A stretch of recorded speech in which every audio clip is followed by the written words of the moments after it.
একটি ঘর বা সংসার পরিপূর্ণতা পায় একজন আদর্শ গৃহিণীর ভালোবাসায়, তার ছোঁয়ায়। তো তার জন্য অবশ্যই কিন্তু তার জীবন সঙ্গিনীর বা জীবন সঙ্গীর সহযোগিতা একান্ত কাম্য। কোনো কাজে একা জয়লাভ করা সম্ভব না, তার জন্য অবশ্যই জীবন সঙ্গিনীর বা জীবন সঙ্গীর ভালোবাসা প্রয়োজন, তার সহযোগিতা প্রয়োজন। নমস্কার, আমি রিঙ্কু। আমার এই ছোট্ট পরিবারের সমস্ত বন্ধুদের জানাই সাদর আমন্ত্রণ। আজ তোমাদের সাথে রবিবারের দিনের ব্লগটা শেয়ার করছি। আর জানো তো, বাড়িতে সবারই সর্দি কাশি হয়েছে, যার ফলে মনটা খুব একটা ভালো নেই। তবু ওই যে ডিউটিটা করতেই হয়। যাই হোক, সকালবেলা ইতিমধ্যে আমি আর আমার হাজবেন্ড মিলে নীলকে নিয়ে ডক্টরের কাছে গেছিলাম। ডক্টর দেখিয়ে তারপর বাড়ি ফিরেছি। আর ইতিমধ্যে শাশুড়ি মা কিন্তু আটা মেখে রেখেছিলেন। আর পাশে আমার যে ননদ থাকে, মেঝো ননদ, ও আমাদের জন্য আজ তড়কা বানিয়ে দিয়েছিল। তাই আমার একটু আজকে সুবিধাই হলো। যাই হোক, চলো সকালে জলখাবার সবাইকে খাওয়ালাম। তারপর নীলকে অনেকগুলো ওষুধ দিয়েছে। তো যাই হোক, ওষুধটা না দিলে না মনে হয় না কমতো। কেন না, আমি প্রায় ক্যালপল দিচ্ছিলাম কিন্তু কমছে না, ঘুরে ঘুরে জ্বরটা আসছে। যাই হোক, সেই কারণে দেখালাম। আর তারপর জানো তো, গতকাল রাত্রে প্রায় 1টা 2টো অবধি ও ঠান্ডা সর্দি কাশিতে ঘুমোতে পারেনি, আর জ্বরও খুব এসেছিল। তখন প্রায় 102-এর মতন। তারপর লাস্টে ভোরবেলায় উঠে দেখছি তাও কমছে না, তখন মাথায় কিন্তু জল ঢেলেছিলাম। কেননা খুব বেশি জ্বর হলে মা ঠাকুমার কাছে শুনেছি তখন নাকি মাথায় জল ঢালতে হয়। আরো বেশি যদি জ্বর হয়, মানে 104-এর ওপরে, তখন কিন্তু গায়ে স্পঞ্জও করে দিতে পারো বা স্নান করিয়ে দিতে পারো। দেখো, তোমাদের সাথে কথা বলতে বলতে আমার কিন্তু ঘরের সমস্ত কাজ মোটামুটি হয়ে গেছে। ঘর বাড়ি গুছিয়ে এসে তারপর রান্না শুরু করলাম। আর ওদিকে যেন বিছানার মধ্যে কিন্তু নীল ঘুমিয়েছিল। কেননা ওর শরীরটা একদমই ভালো নেই, মা খালি বলছে মা বিছানাটা তাড়াতাড়ি পরিষ্কার করো, আমি শোবো। যাই হোক, ওকে শুতে দিয়ে তারপরে বাকিটা পরিষ্কার করলাম। তো সেই কারণেই তোমাদের সাথে আর পুরোটা শেয়ার করতে পারিনি। যাই হোক, আজকে অনেকটাই বকবক করে ফেললাম। ইতিমধ্যে কিন্তু রান্না শুরু হয়ে গেছে। আজ কিন্তু রান্না করছি ফলুই মাছ। এই মাছ তোমরা কি খেতে ভালোবাসো কিনা কমেন্ট অবশ্যই জানিও। আমি আর আমার শাশুড়ি মা কিন্তু খুব ভালো খাই। এদিকে কালো জিরে ফোড়ন দিয়ে আলু, ঝিঙে, বেগুন আর ডাঁটা দিয়ে এই চচ্চড়িটা করব। এই যে, এবার সমস্ত সবজি দিয়ে দেব। আজকে আর রান্না হবে শুক্তো ঝোল, আর ওদিকে হবে চিকেন। আজ আর ডাল করব না, যদিও আমার ফ্রিজে কত 1 বাটি না 1 বাটি ডাল থাকে, তো সেটা দিয়ে মোটামুটি চালিয়ে নেব। তারপর এখানে কিন্তু একটা স্পেশাল মশলা দেব, সেটাও তোমাদের সাথে শেয়ার করব। আমরা কিন্তু সংসারের ঘরে বাইরে সব দিকেই সামলে একসাথে কাজ করতে পারি, যার ফলে আমাদের সংসারটাকে আমরা স্বর্গের সমতুল্য করতে পারি। দিনের শেষে আমাদের এই ঘরটাই যেন আমাদেরকে সুখ প্রদান করে থাকে। দেখো, তোমাদের সাথে কথা বলতে বলতে আমার কিন্তু সেই স্পেশাল মশলাটা তৈরি হয়ে গেল। এখানে আজকে আমি একটু বেশি পরিমাণেই করছি, এই মশলাটাই বেশিরভাগ আমরা চচ্চড়িতে ব্যবহার করি। এটা হচ্ছে রাঁধুনি আর ধনে, এই দুটোকে ভেজে গুঁড়ো করে নিয়েছি। আর এটাকেই কিন্তু আমি চচ্চড়িতে দেব। এদিকে শুক্তো ঝোলটা বসিয়ে দিচ্ছি, যেহেতু নীলের শরীরটা ভালো না, আজকে তো শুক্তো খেতেই হবে। তো শুক্তোতে ফোড়ন দিয়েছিলাম রাঁধুনি আর মেথি। আর তারপর সমস্ত সবজি দিয়ে বেশ ভাজা ভাজা হবে। তারপরে কিন্তু আমি জল দেব। আর দেখলে তো আমি ভেন্ডিটা কিন্তু প্রথমে দেইনি। প্রথমে দিলে না একদম গলে যাবে, এটা কিছুক্ষণ পরে দিলে বেশ কিন্তু ভালো থাকে।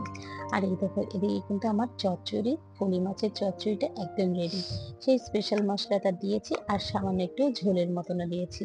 এটা কিন্তু ঝোলা ঝোলা চচ্চড়ির মতন হবে, একদম ড্রাই হবে না। ব্যাস, এইভাবে করে আমার শাশুড়ি মায়ের জন্য চচ্চড়িটা রেডি করে নিলাম। আর এই যে চচ্চড়িটা আমি শিখেছি, এটা কিন্তু আমার শাশুড়ি মায়ের দেশের বাড়ির রান্না।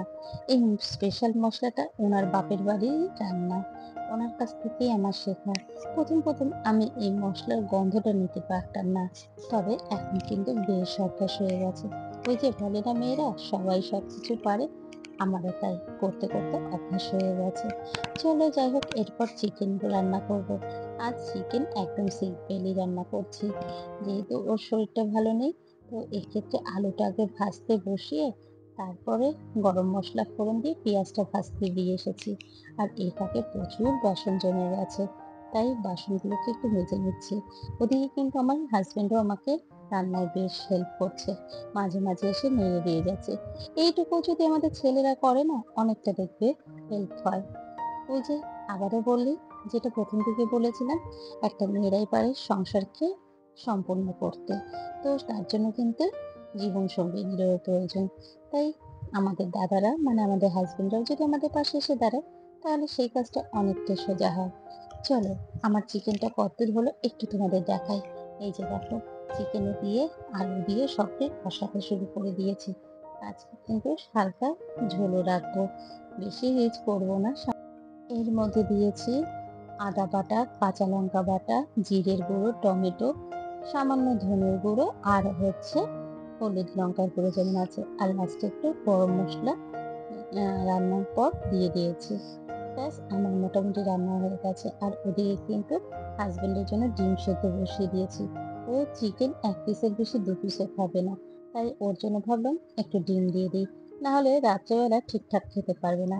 এই দেখো আমার রান্না মোটামুটি কমপ্লিট। এটা হচ্ছে শুক্তো, শুক্তোটাকে বেরিয়ে রাখলাম। আর এদিকে হচ্ছে শাশুড়ি মায়ের চচ্চড়ি, যেটাকে ফলি মাছ দিয়ে করেছে। আর এখানে তো ভাত আছে, আর আছে এখানে কচু শাক। এটা কিন্তু ননদ পাঠিয়েছে।